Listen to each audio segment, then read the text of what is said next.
After coloring, now we will add some details to the outfit. I'm using a white pencil color to add some highlights and to add some more life to the garment.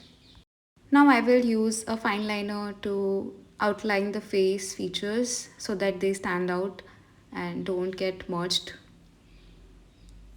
And with the thick fine liner, I will now outline the whole illustration like so.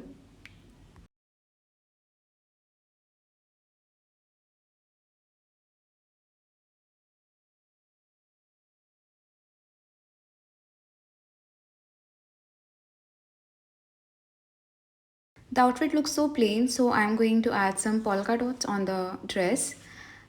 I'm using correction pen. You can use acrylic colors or poster colors or watercolors.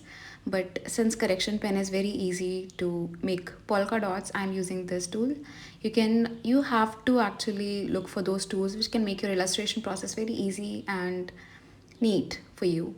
So experiment with those tools and then see what works best for you.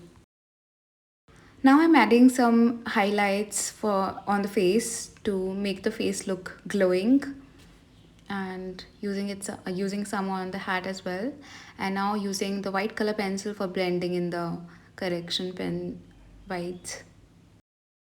Now using the usual brown color for the yellow ochre color for making the contours, and now blue for making the hat look more realistic and 3D.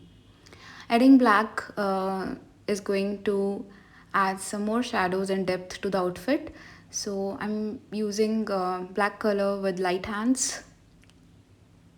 And voila! Now I will show you how to illustrate digitally in Procreate as well. See you in the next video.